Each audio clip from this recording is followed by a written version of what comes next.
اور اب آپ کو براہ راست لیے چلتے ہیں شرجیل انعام من اس وقت بات کریں۔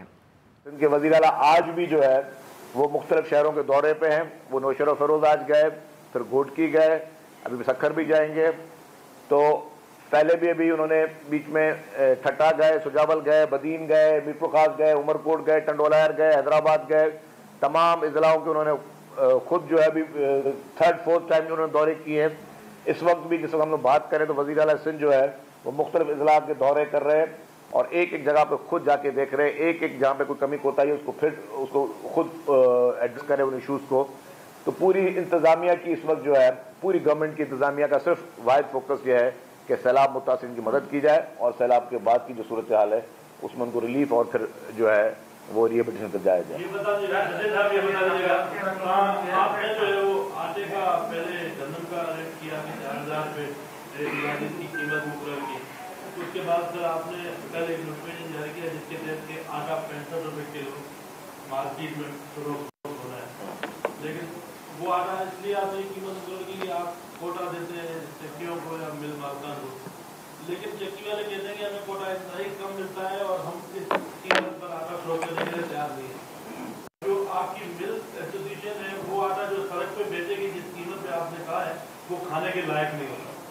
ایسے میں سندھ حکومت کے پاس کیا ہے کہ سندھ کے ٹیکس کے پیسے سے جو گندم خریدی جاتی ہے اور جو گندم ان فلور مل کو مالکان کو دی جاتی ہے ہزاروں کی تعداد میں، ان سے کیسے صاف ستھرا اچھا آٹا عوام تک پہنچے؟ دیکھیں جی آپ کا سوال بالکل ٹھیک ہے، میں تھوڑا وضاحت کر لوں۔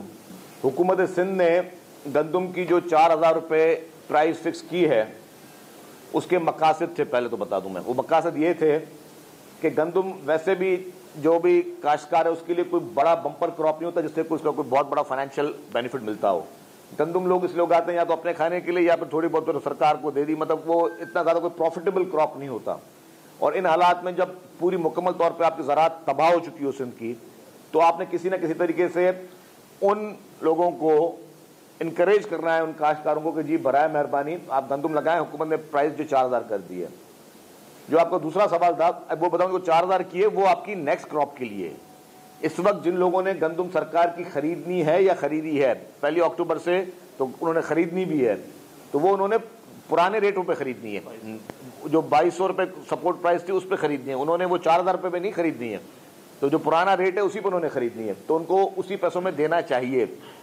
جو باہر سے جو گندم ہم لے کے آتے ہیں اس میں ہمیشہ پرابلم آتے ہیں، جو ہم امپورٹ کرتے ہیں، جو فیڈرل گورنمنٹ امپورٹ کرتی ہے اور اس کو پھر مکس کر کے چلایا جاتا ہے تاکہ وہ گندم اور یہ گندم جو ہے وہ مکس ہو جائے اور لوگوں کو کوئی پرابلم نہ ہو۔ وہ پڑ رہی ہے آپ کو 9000 روپے میں۔ تو اگر باہر کی گندم آپ 9000 روپے میں خریدیں، اس سے بہتر نہیں ہے کہ اپنے ملک کی گندم آپ 4000 روپے میں خریدیں اور لوگوں کو انکریج کریں۔ مثال کے طور پہ کافی لوگوں نے اعتراض کیا جی حکومت نے 4000 روپے گندم کیوں ریٹ کیا ہے؟ ہم نہیں کرتے۔ اگر جن لوگوں کو اعتراض ہے ہم نوٹیفیکیشن واپس کر لیتے ہیں۔ اگر ہم نے نوٹیفیکیشن واپس کیا تو کاشتکار گندم اگائے گا نہیں۔ اگر کاشتکار گندم اگائے گا نہیں تو آپ کی حکومت ٹوٹل ڈیپینڈ کرے گی انٹرنیشنل جو امپورٹ ہوگی گندم کی اس پہ، اور اگر انٹرنیشنل گندم پہ آپ نے امپورٹ کیا تو نہ ہی اس کی کوالٹی اتنی بہتر ہوگی اور اس کا ریٹ جو ہے وہ پھر اس سے زیادہ ڈبل ہو جائے گا۔ تو ہمیشہ وائز گورنمنٹس جو ہیں وہ وائز ڈیسیجنز کرتی ہیں۔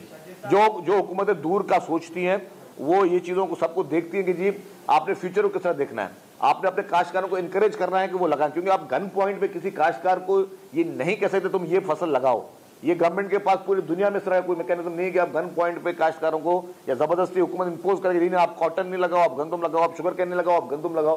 تو اگر آپ انکریج کرنا تو ان کو وہ سپورٹ دیں گے، کیونکہ ادروائز خدا نہ خواستہ اگر یہ ساری شارٹیج ہو گئی اور خدا نہ خواستہ کل کو آپ کے انٹرنیشنل حالات بھی کوئی اوپر نیچے ہو گئے تو پھر آپ کا فوڈ کرائسس تو ہم نہیں پیدا کرنا چاہتے اس ملک میں۔ اس کے بعد